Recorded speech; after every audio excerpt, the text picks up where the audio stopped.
Welcome to our event today. We are doing a virtual quilt showcase patchwork parade.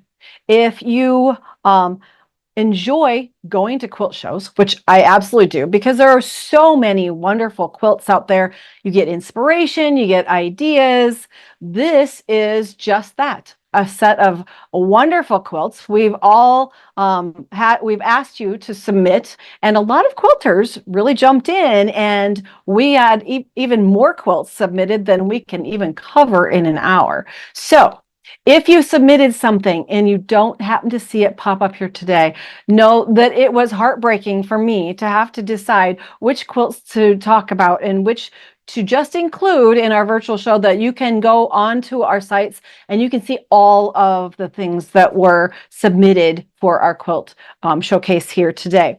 My name is Colleen Tauke. If you haven't watched with us before, we are so glad that you're joining us. Know that you can jump into the comment section, let us know where you're watching from. And if you have a question about a quilt, please pop in. Or if something really strikes you as, oh, I want to try that, let us know, because we'd love to know that we're sharing inspiration, some technique ideas, some methods maybe you haven't heard about before or haven't used and may want to try out yourself at some point. There are even techniques in here I haven't done yet. So we are going to be covering about 25 of the quilts that were submitted. We have a wide range of different techniques. So let's go ahead and start with the quilts. Oh, one thing I want you to know is that we do have available the Stash Buster bundle of patterns. So if you're looking for a project, now that it's getting to be a little colder weather here in the Midwest where I live, it's prime time for working on quilts. So we have a Stash Buster bundle of patterns that you can download that will give you inspiration to keep you stitching for a very long time. So you can see that there's the download. It's going to be in the description so that you can just pop in there later if you haven't downloaded these before, and you may come up with some really fabulous new project ideas. So as we begin our showcase, we are going to be doing some big quilts, some small quilts, and some of these were just amazing. So as we delve into our virtual quilt showcase and our patchwork parade, we are going to be covering quilts from the United States as well as outside of that. So we've got submissions that are international submissions. So we know that our quilt community loves to show off what they're working on. So let's get started with those. Oh, we've got Susan watching from Florida, Marlene, who's watching from Boston, Mass, Lisa from Wisconsin. We love that you're here with us. I've seen that name many times. Lucy, who's watching from Hawthorne, California. So we've got quilters from across the United States who are ready to enjoy a lot of great color, a lot of great inspiration, and some really fun techniques. So let's see if we can jump into our patchwork parade and start with our first quilt that was submitted by Lorraine. So let's see if we can get our picture up there. Oh, we're approaching the holidays, so Lorraine Quilt was a perfect one to start off our patchwork parade. Now, if you look at this quilt, you'll notice that she used a technique that creates 3-dimension. And how fabulous is that? Those poinsettias actually jump up off the quilt table runner and add so much more to the design. It's its own centerpiece. I love the fact that this is dimensional. She used, trying to remember what kind of fabric. I think it was a batik fabric when she was working on this, so that fabrics that have a lot of shading and a lot of color. So you get that depth of the floral, because flower petals aren't solid one color. There's always a lot of dimension to it. Yes, she'd use batiks on this. So batiks tend to have the color and the dye kind of run through them, and you get that kind of dimension. So this is a technique that she actually developed herself. And I would actually like to take a class from her, I think. The other thing that she did is something very different. For us creating table runners, we tend to piece the top, then layer everything, quilt it, and then finish with binding. But if you look at the sections, the green sections and the background under the poinsettia, those were all done individually as quilt as you go technique, and then put together, trimmed down and put together with the leading or the black outline around this. So quilt as you go for a table runner. How fun is that when you don't have to take something large through your domestic machine to do the quilting, or if you wanted to hand quilt. So wonderful design. Bridget's watching from Belgium. We've got Helen watching from the UK, and Jeanette watching from Southern Carolina. Welcome to the show. Now, if you were with me, we would be walking in a group, talking about our different quilts and pointing out all these fun things to each other. So jump in and tell us what you like about the quilts also. Quilt number 2 comes to us from Nancy, and she has an art quilt that's something that's beyond me, I believe. This is an applique, and it is taken from a photograph that she had found, and she used that as her inspiration. The wonderful thing about this is the background is hand painted. So she took a piece of fabric, that wonderful blue wash in the background with all the variation. Maybe you can find a fabric in your local shop that looks like that, but she created her own backdrop. So she painted those beautiful blues in the background of this applique, and then selected the fabrics that create the bird. And you can, easily take the shading and the color from the photograph, but in order to create all that dimension, the quilting on this is impeccable.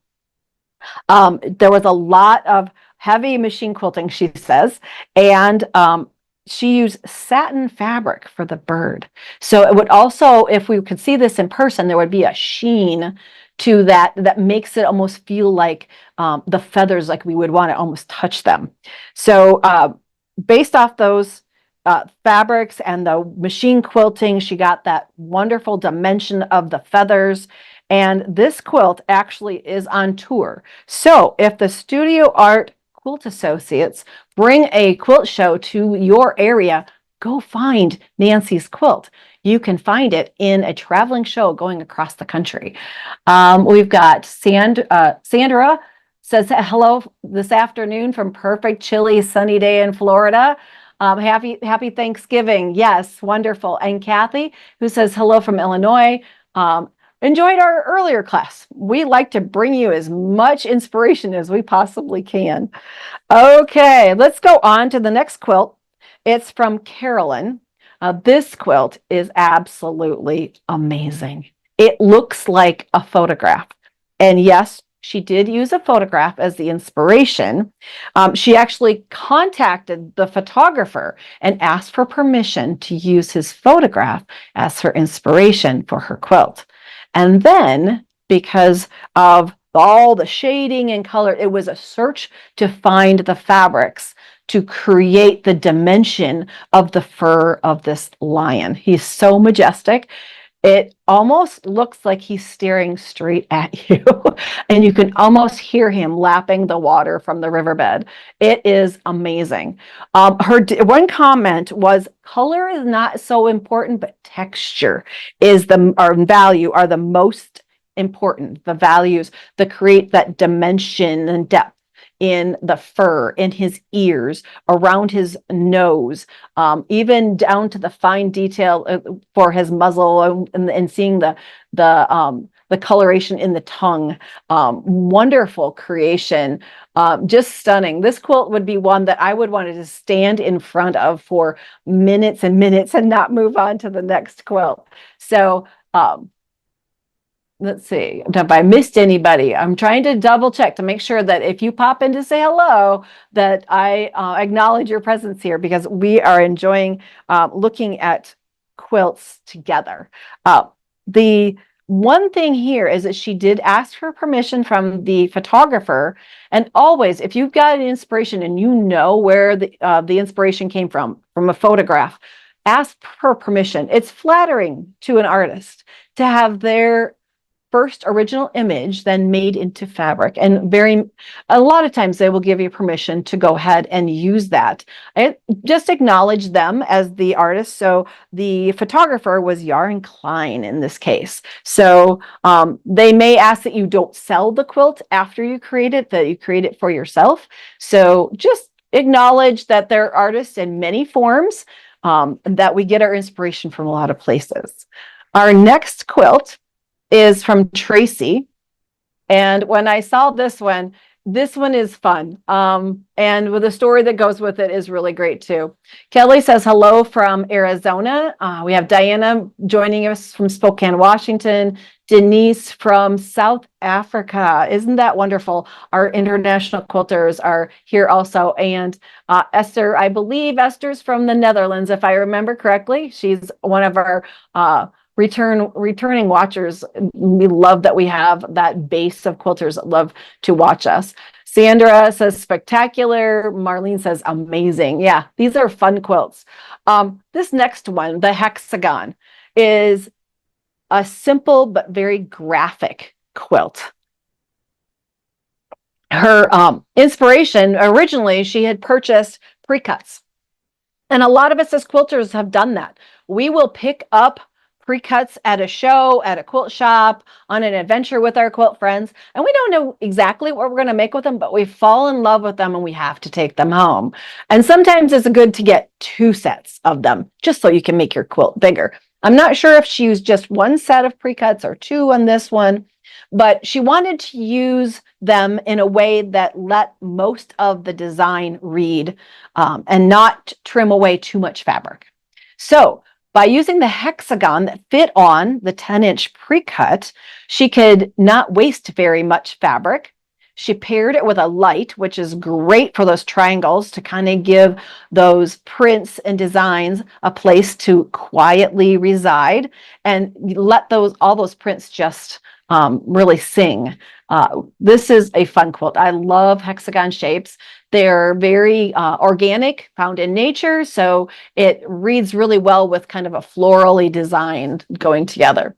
Nancy is popping in and saying hello from Washington, and Gloria is from Elizabeth, West Virginia, watching us. So I'm hoping you're enjoying these quilts as much as I am.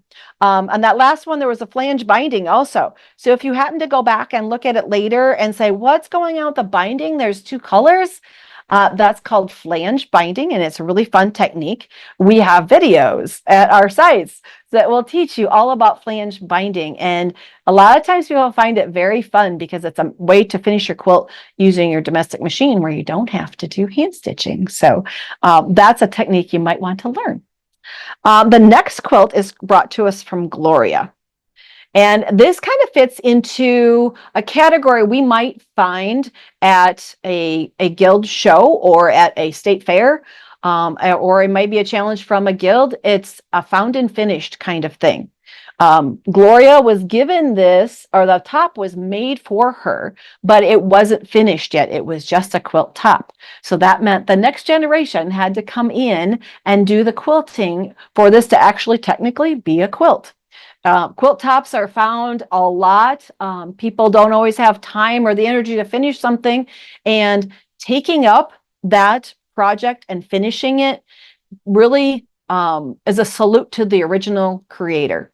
And sometimes people say, well, I don't know for sure what they intended. I don't know for sure how to finish it. You know, if I'm the quilter that made the top that didn't get finished and I never had time and I'm no longer here, I hope someone picks it up and enjoys it, finishes it off, and loves it, because I put time into it, and then with their love and care, it's finished. A great combination. Her hand quilting, because she decided to hand quilt this, she learned her hand quilting from her father, which is really fabulous that it's across generations. A lot of times it's grandmothers who have passed on that skill, but her father had learned to hand quilt when he was watching moms and grandmothers quilting years and years ago. and actually passed that skill on to his daughter, who then could finish this quilt. And she said she used a lot of inspiration from the quilt. So the triangles and edginess of the outer border, which is absolutely fabulous, that inner border of blues and purples, use that as an inspiration for the kind of crosshatch diamond in the outer border, and then the quilting within the quilt. Absolutely great way to finish. And an ode to quilters of the past. We pick up our skills as we go along, and we elevate those who've gone before us in quilting, and we appreciate them in many, many ways. So found and finished or completed a gift. Wonderful way to enjoy it. Then we can go on to the next quilt from Dorka. This one is from Croatia. So we've got our quilters from international quilters also contributing to our fun here. We have a quilt that was inspired from folk costumes. Those bright colors were seen in other ways. So sometimes quilters say, well, what colors, what things go together? But we find our inspiration from things around us. Sometimes it comes from a heritage related garment or kind of a flavor of a country. And it might be our heritage, it might be someone else's, but those color combinations that we like, we can reproduce in fabric here. And look at the fabulous pinks with just a little bit of yellow as highlights, the various greens that she used in her applique really bring the flowers to life. And they're so happy that it just makes your eye kind of want to jump from one flower to the next of what did she use in the pansies and what did she use in the rose or the daisy kind of flower or the tulip type flower. And so the dimension is great here. These were hand-dyed fabrics that she dyed herself. So if you want to get into a little bit of fabric production of your own, to have your own color palette, you can actually venture into hand dyeing fabrics and then get all of the tones and variations and values created it at home. So that maybe doesn't send you out to the quilt shop as often, but hand dyeing is a really fun way to get those colors that you really want within your project. And then she was using raw edge applique, so she was really aware of layering her pieces together as she created each of the flowers so that she could put them on the background. Now, the one thing that jumps out to me the most, yes, your applique is fabulous and beautiful, but that quilting in the background is to die for. I wish I could do feathers that well. The dimension you created and the interest in your background just gives those flowers the perfect place to reside. I love what you've done there. So she said her biggest advice was to practice, practice, practice. And that's true. Practice does make perfect. Muscle memory comes from repetition. So if you want to become the great feather creator in your quilts and then maybe fill with all those fun circles in the background, just practice and it will come. Lucy is watching. It says, beautiful quilts and so much detail. Isn't it fun to see and just let your eyes just kind of eat up all of the color and the pattern and the design within a quilt. Fun, fun. Okay, the next one is Jamie. Comes from Jamie. And this one is a Quilt As You Go project. So that each of the individual squares of kind of stained glass, she created individually and then linked them together in the Quilt As You Go. And of course, we have videos that teach Quilt As You Go project also and that technique. It's great for those who don't have access to long arm quilting or want to finish a quilt completely themselves.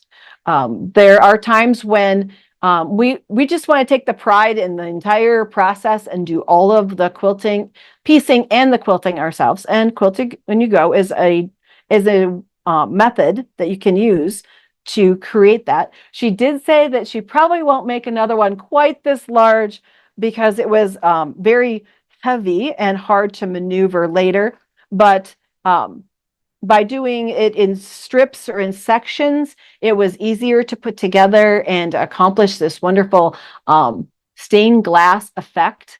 This would be a fabulous quilt, even as an art piece on the wall. More than likely, she's using this as a bed quilt or something. It was a present for her husband, she said, but it would be fabulous on a wall because you could just, your eyes would just dance on the colors here. There was, let's see if there's any other little wonderful tidbits that she said. Just work on one block at a time. That's a great tip, because a lot of times we look at the whole scale of a project and get overwhelmed. So Scott says amazing ideas. They're watching from Georgia, Athens, Georgia. And Deidre is watching from Colorado. We've got Pauline watching from England. Yay. And we've got Gail watching from Alberta, Canada, Calgary, Alberta, Canada. So yay. We are glad that you're joining us. The next quote we have up is from Kathy. And this one was made for her husband also, I believe. Yep. And it's machine pieced, and she used machine embroidery as the quilting. So if you have one of those machines with a great machine embroidery, realize that just embroidering a design is one thing, but you can use it for machine quilting also, if you haven't thought about that yet. It is a great use of a themed fabric, because she's got the, I think it's bourbon themed material in this one. A toast to a fun project. I love the border prints that she used on there also. So she has the piano keys along one side, and then I think it's guitar, I think, on the other side. And then using just tones from the print fabric as the kind of pathway between or around the blocks. Great use of a print along with semi-solids to really show off the print fabrics, and the border print is so much fun. Yay! Okay, the next one comes from Angie. And Angie also made a stained glass style quilt, but this is a little bit different stained glass than we saw before. We actually have 3 that are kind of called stained glass and are all a little bit different along the way.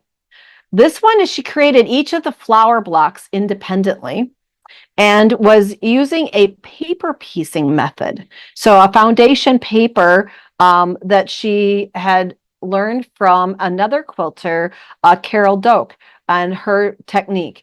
The idea here is that the leading in some stained glass is applied over the top of the fabric. In this case, everything was done foundation paper piecing, so that you get that kind of division between the colors and get that stained glass effect.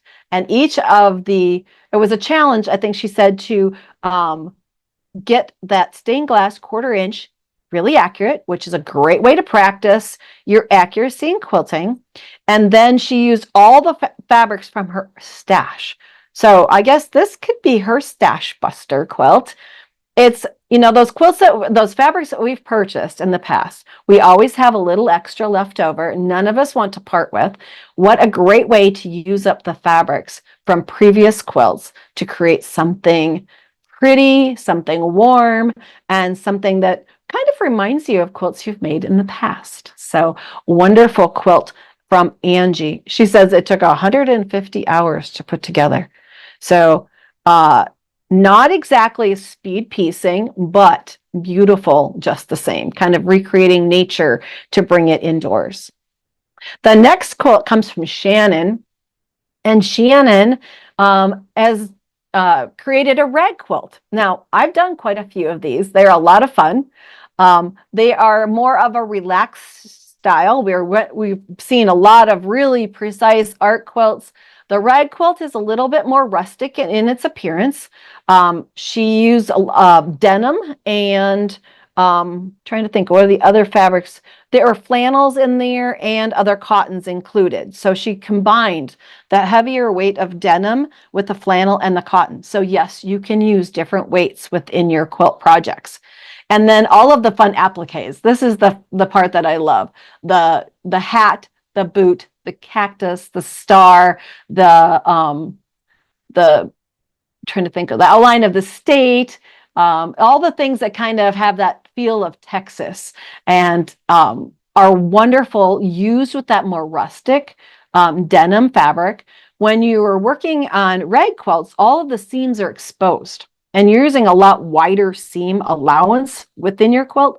It's not that 1/4 inch. It's at least a 1/2 inch, sometimes 5/8 of an inch.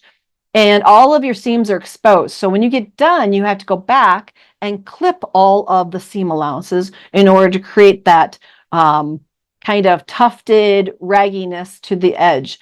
Now, spring-loaded scissors are great to use when you're doing this.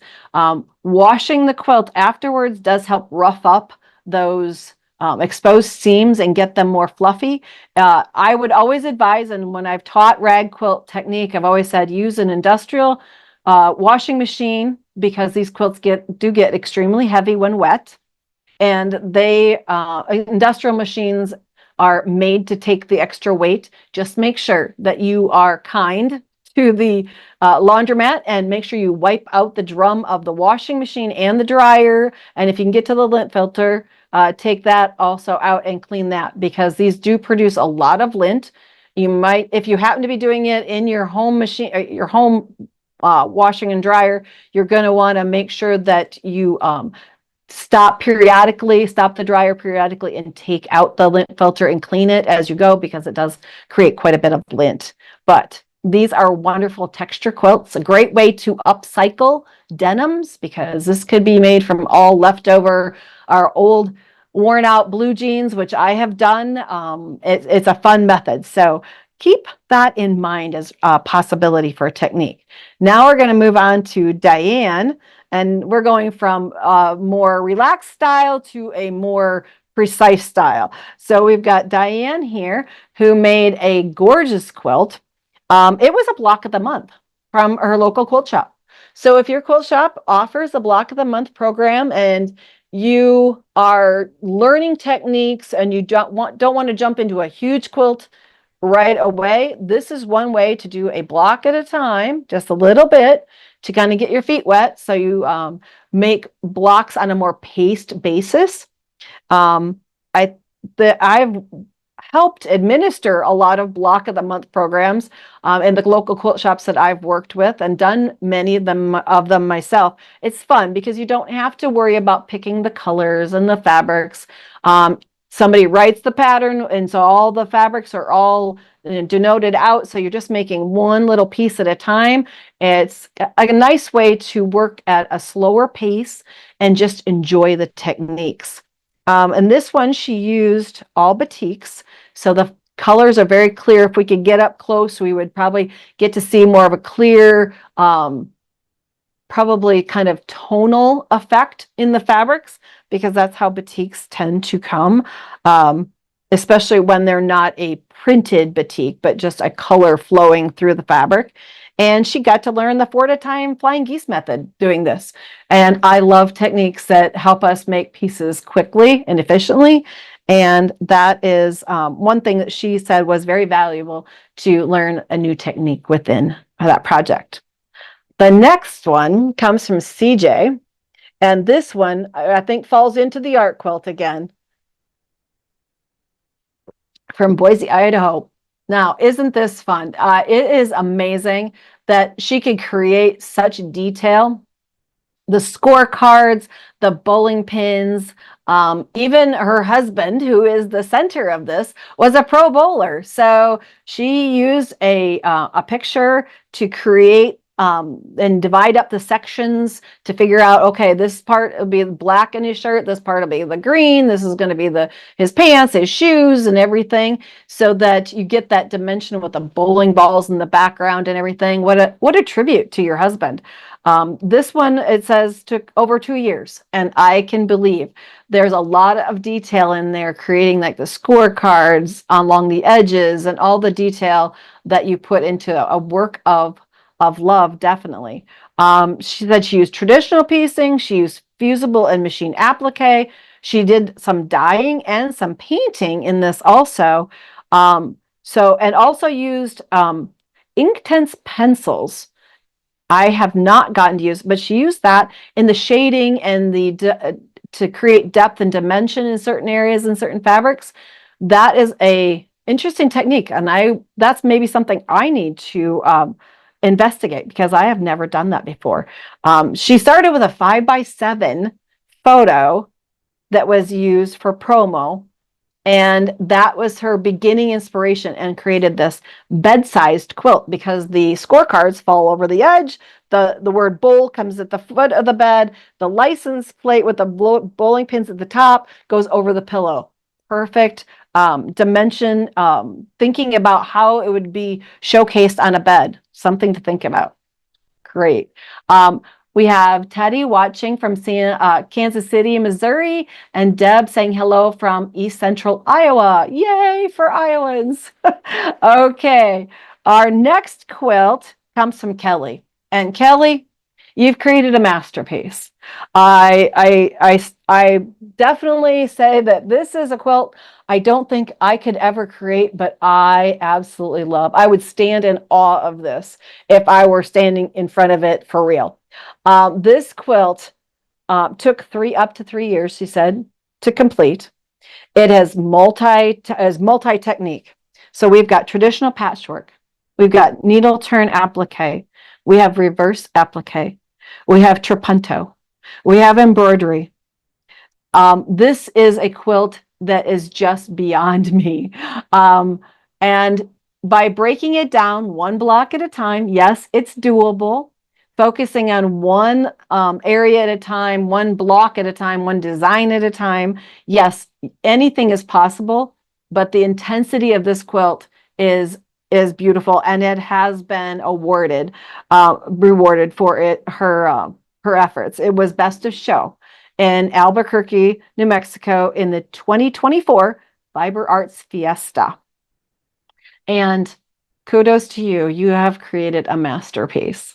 The applique, I believe, goes all the way into the border. So all of that is appliqued also, from what I can tell. Your use of color is fabulously balanced so that it all feels very unified, even though we have blocks of different style. And that's really important when you're creating a quilt with different kinds of blocks, because all of these appliques are very different, which would be fun to see in person, because you could see the exact detail of each of the little wreaths that are created and all the different colors within, but the tones really work well together. So think about that when you're collecting fabrics, so that you don't transition sharply from one color to the other by spreading the values, the pinks or the greens, and using them in multiple places within an applique can really help unify the overall look.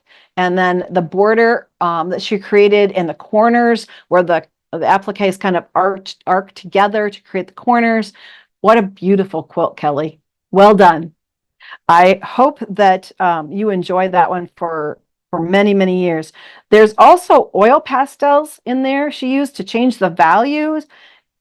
Instead of maybe changing to a different fabric, sometimes by using paints or dyes or pencils, you can create that shading like other quilters have done here, to create that value so that you don't have to quite as many fabrics overall. But Kelly, fabulous quilt. Okay, the next one comes from Lorraine, who is in New Jersey. And this is really an interesting quilt. When you look at it, it looks like just strip piecing, but what you don't know is that it's made all from neckties. Now, I have seen a few tie quilts in the past, not tied quilts, but neckties. And these are works of love, because the ties all have to be deconstructed in order to get the fabric from them to create the quilt. And she said that most of the ties in this were silk. And silk is a little bit different to work with than cottons. And so she backed each of the silk ties with a really lightweight fabric, cotton squares, in order to help give them enough body to work as she pieced them together and give them strength. So by deconstructing those and creating a fabulous tribute to her husband, friend's husband, I'm sorry. And she had kept all the ties, not knowing what to do with them. Now, as this quilt goes back to its owner, that's a great tribute to the past, and maybe ties that were given as gifts.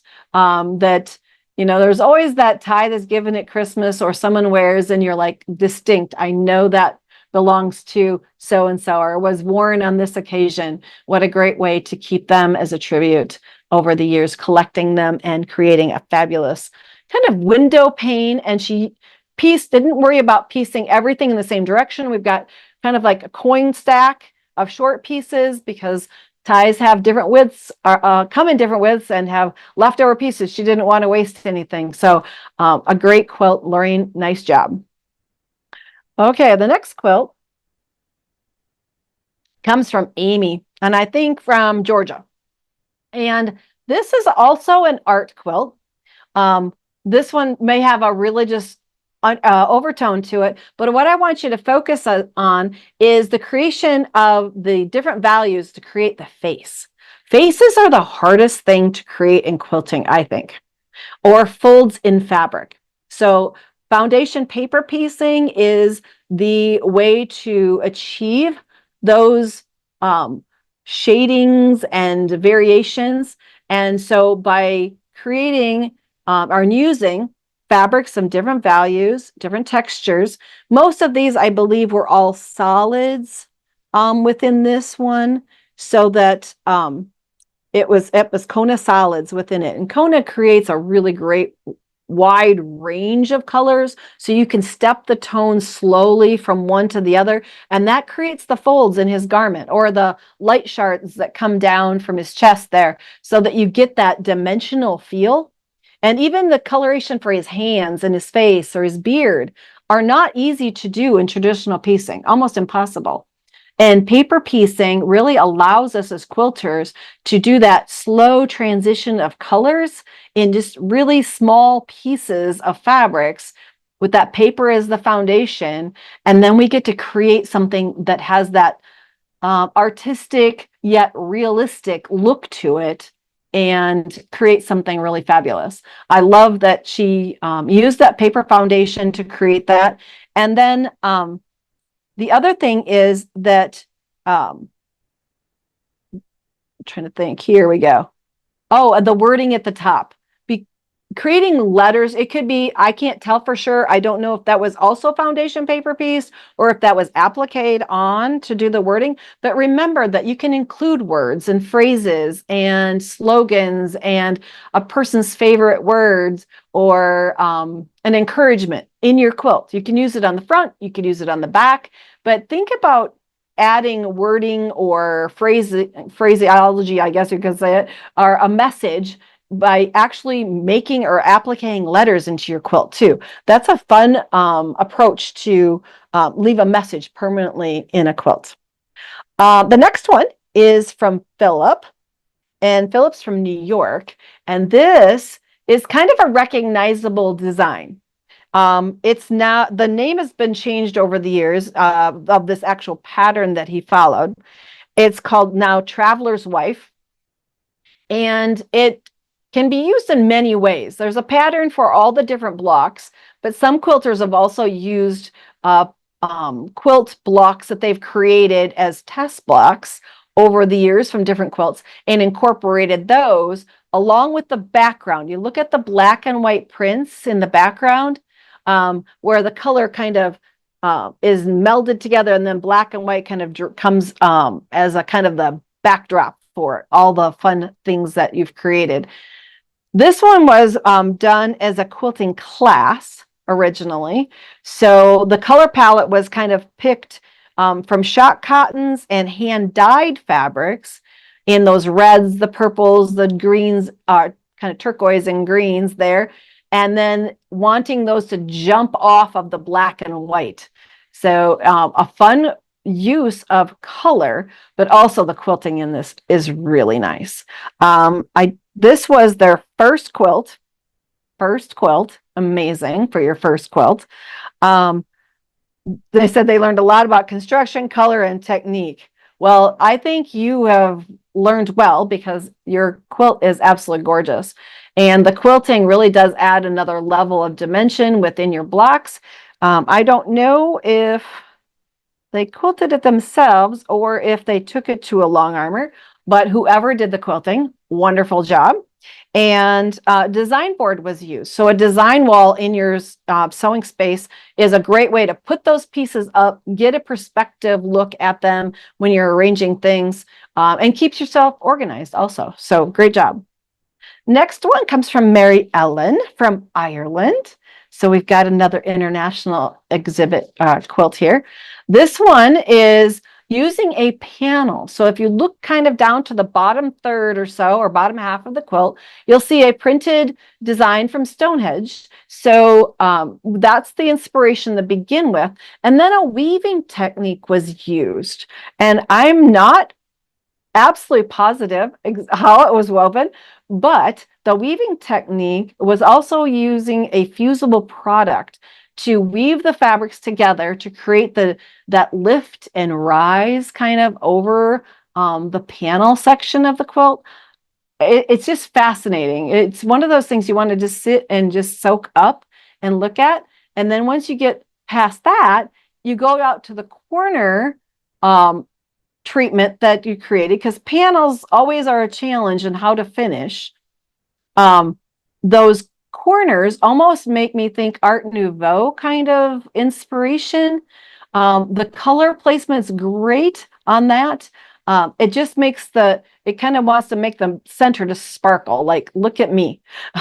What a fabulous quilt created, starting with the panel, using a weaving technique, and then finishing it off with a really great border. Now, the fabrics in here are from Stonehenge. It's a Northcott fabric. They love the turquoise and those golds and browns kind of muted together. So it really was a perfect matchup of fabric coloration and color placement to create this quilt. So Mary Ellen, great job. Our next one is from Velda. And Velda created this one in fairly short time. It says 30 days. And for most quilters, that's pretty good.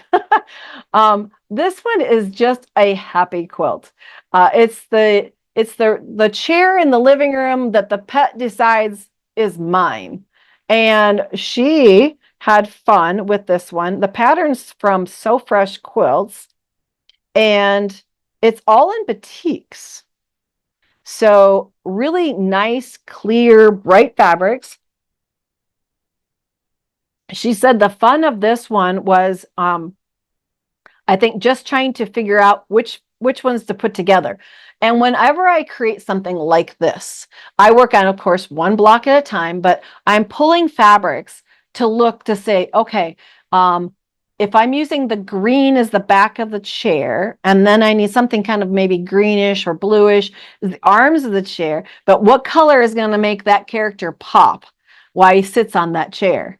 And then pulling out those. I bet she had just as much fun pulling the fabrics as actually creating the blocks themselves, so that each little animal, whether he's sleeping or sitting or draping his arm off the cushion or wagging his tail, just sings across the quilt. How much fun is that?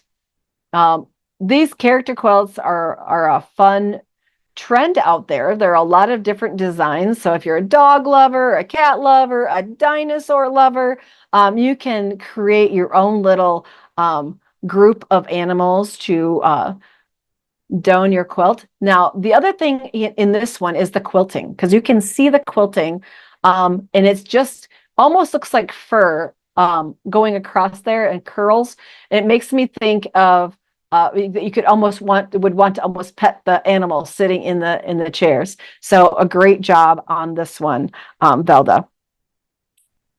The next quilt is one that when I saw it pop up, I thought, I think that was something on National Quilter Circle. And it was. Linda is from California. Her quilt was a mystery quilt that National Quilter Circle ran, and Toby Lishko was the designer and the presenter for that project in 2018. And Quilters were instructed to select colors, how many colors they needed, maybe a background fabric. And then they didn't know exactly what they were creating. Now, doing mystery quilts, that's a challenge because you have to take a leap of faith that whoever the designer is, you trust that their design is going to be good and that you'll learn some things along the way. And this one was created a lot of half squares and quarter square triangles. All of the fabrics were from her stash. Now, Linda, your stash is fabulous. I wish I could come shopping in your stash. You used great combinations of the purples and lavenders, some of the more neutral tones and the greens, all very kind of organic. It makes me think of almost like violets in the summer or springtime, as the colors pop through this one. Great color placement within the project. It looks like your points are awfully good too. She did purchase the black. So in the very center, she did select a darker color to kind of create that. This is what you call a medallion style because there's a block in the center and then things grow out from that as the quilt gets larger. And that black used behind that large star in the center really does help keep that focus in the center and then work your way out. And just the eye just delights in all of the different stars or flying geese or the pieced border in purples. And it works so much fun to just enjoy the different techniques and different blocks within that. Her advice about the 1/4 inch seam allowance is true. In order for all of these various sections and units to fit together, the accuracy of your 1/4 inch seam allowance is really going to be vital in fitting everything together. So make sure that your 1/4 inch, if you're a new to quilting, remember that 1/4 inch seam can be very vital to success in the end. We have Gloria saying that Kelly's quilt was fantastic. Beth from Ontario, loved Diana's quilt, agreed. Batiks rule. A tighter weave fabric. Batiks tend to be tighter weave. So if you're using them in applique, it's great because they don't fray when you're working with them. Lots of great comments from everywhere. Gail says they're all beautiful and a lot of inspiration in each quilt. Well, we're not done yet. I've got a few more to present to you. Sissy did a stained glass quilt, and this was created for her son. Now, he is the recipient of a beautiful quilt. Look at the fabulous colors within this. The black is perfect as the leading in this quilt, another stained glass kind of version. It's all hand pieced, people. I love my sewing machine. I've done hand piecing in a small quilt, so I can say I've done it, but this is a bed-sized quilt. And she hand pieced the entire thing. I'm in awe. That is beautiful. In hand piecing, you can get the exactness that sometimes when you do machine piecing, you can be off a little bit, and then you have to go back and do adjustments. Hand piecing can help you to get everything to fit together properly. So the hours spent making this, she says approximately 9 months to create this quilt. She had created quilts for her kids when they were little, and she said she didn't really think that a dinosaur quilt was appropriate for a grown-up anymore, so that's why she was creating this for her son. What a wonderful quilt. The colors within this, they just float from one thing to the next, and batiks do that. You can get multicolor batiks because you can see as some will go from like a reddish orange to a yellow, and then the flow of color within each section. Some batiks are all kind of one color and you get the texture and dimension in that. Other batiks flow from one color to the other. So if you're shopping for batiks, always take them off the shelf and unroll them, because that little piece that you see exposed on the shelf is not the entire bolt. If you take it down and unroll it, then you see the beauty of a batik. because the color will tend to flow through the yardage. So a tip, if you don't know too much about batiks, take them down next time you're in a quilt shop and actually unroll it to see what colors flow through the yardage in a batik piece. The next quilt is from Daphne, and it's a sisters collaboration. See, I told you we're gonna cover a lot of different kind of quilts. So her sister brought the fabric, divided it in half, and she kept half and sent half to her sister, and they each created a quilt, the same quilt. Says that we picked picked a basic pattern block, and each created our own from the supplies. So I don't know for sure if their quilts are identical or just similar because of color. But how fabulous to do something like this with a quilt sister. Now, if you don't have a sister who quilts, because I do not, I only have one sister, I don't think I will ever get her to be a quilter. But I do have a quilt sister in California that I might try this with. If we got the same yardage and picked a similar block, I wonder if we would create the same quilt. This is just playful.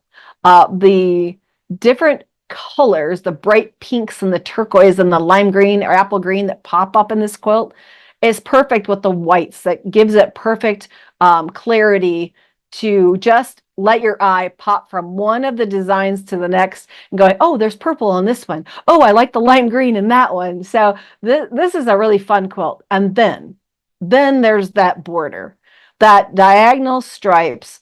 I'm assuming probably created with half square triangles, but it might be strip pieced and then angle cut. I don't know.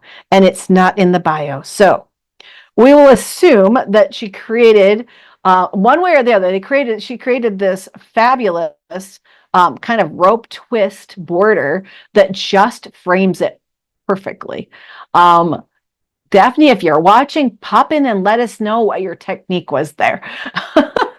Yes, Gloria, I do so admire people who can hand piece. I don't think I have the patience for it. Once I realized I could push down on that pedal and piece really fast. Yeah. But I appreciate those who can do it. So that's why quilting is so fun, because we are such a diverse group, from hand quilters to machine quilters to hand piecers to machine piecing, that it's all part of the quilt family still. So Daphne, great job on the border treatment. And I really wonder what your sister's quilt looks like, if they're identical. Okay, on to the next one. The next one is from Heather, and it's an I Spy quilt. And I've created an I Spy quilt. So this one was kind of after my own heart, because I thought about how many fabrics she had to collect in order to create this. There are 200 different fabrics within this quilt. Heather, how long did you collect fabrics? It says completed it in 3 years. So I'm assuming you went on a search for as many novelty prints as you could possibly find, or possibly raided your friends' stashes of fabrics for I Spies. But these kind of quilts are so fun because, yes, it's made with squares, but the interactive value of this quilt is endless. Oh, wait, Daphne just popped in. Thank you for selecting my quilt. The border is leftover half square triangles from the body of the quilt. Now that's what you call using everything up. But you created such a fun border on your quilt. Thanks, Daphne, for letting us know how you did that. Okay, back to Heather's I Spy. When I made an I Spy quilt for my own grandkids, even though I've got kids who are 5 by now, they still want, Grandma, can we take out the I Spy quilt? And, you know, while they're searching for things on the quilt at this part of the room, I can be talking to their mom or their dad or someone else, and still they have the fun of looking for things, or they go, Grandma, can you play I Spy with us? So it's fun for them to learn words. The other thing that can happen, I've got a 3-year-old granddaughter who was kind of she spoke when she wanted to, but we could get her to name things on there, and she was practicing her words at the same time. So the interactive portion of creating an I Spy is just endless. I love that you incorporated his name across the middle of it. And I like the red. The red is just fun. It would draw any kid into this. And I bet this will be beloved for years and years to come. Great job. The next one is very familiar. Elva created hers from our National Quilter Circle Mystery Challenge this year. And she had collected black and white fabrics over time, but didn't have a project for them yet. And guess what? It was the perfect fabric for doing our challenge, because the instructions for our mystery challenge this time was a light and a dark. So she pulled out all of her black and white fabrics to create our dovetail stars. She calls hers the Big Bang, and that's totally fine because you can always add your own name to any quilt. She added applique stars in the open areas of her quilt instead of leaving white sections large and open there and just doing some machine quilting in those areas. She added the fun stars to that. So the Big Bang is the expansion where the stars are coming about in the universe. I love that. And it's a great way to use up a stash of fabrics. I've done the exact same thing. And in fact, it was with black and whites, but my blacks were more in prints, and I've used it in another quilt that someday you may all get to enjoy. But sometimes when we're going on a shop hop, we're stopping in a quilt shop on a vacation trip, we're on a bus tour, we're at a big show, and we don't know for sure we want to pick up some fabric, but we don't know what. Pick a colorway like Elva did, the black and whites, and you can just start a collection of those so that when a project pops up, you've got a stash of black on blacks and white on whites that's perfect to do a 2-color kind of quilt. And I love that you actually completed the mystery challenge. It takes a lot of time to make all of the different units to create a quilt. And the fun of having the mystery quilt over a certain number of weeks meant that everybody got the patterns, but I love seeing pictures pop up of people's quilts as they finished. So great use of the black and whites. She's decided this is the last time she's going to do an extra large quilt because they just are hard to do on your home machine. But we are so glad that you finished yours. Way to go. Tenacity wins. We've got 2 quilts left, and we're really close on time here. Janet created the next one from a block of the month, 2022. And it took her 9 months. I love this one also. Again, the quilt took hand applique, machine piecing, and free motion quilting and ruler work. She created this really great vase of flowers with all the dimension and just the fun of creating all of the flowers alone. And then the borders with all of the colors popping up within that. She used a silk thread for the applique. Great tip. Silk thread is extremely fine. And when you're doing that edge applique, if you're doing a turn needle applique, that silk thread really is invisible. It pulls down. It doesn't show on your finished quilt, and you get this great display of colors within the quilt. And I love the quilting, the curves and the curls around all of the design just kind of creates a flow around the quilt as you investigate the vines and the leaves and all the different petals that she created within her quilt. So Janet, nice job. The last one is from Joanie, and it's a very graphic quilt. We've gone from really super detailed quilts to this is very graphic. So the colors within this just kind of are clear.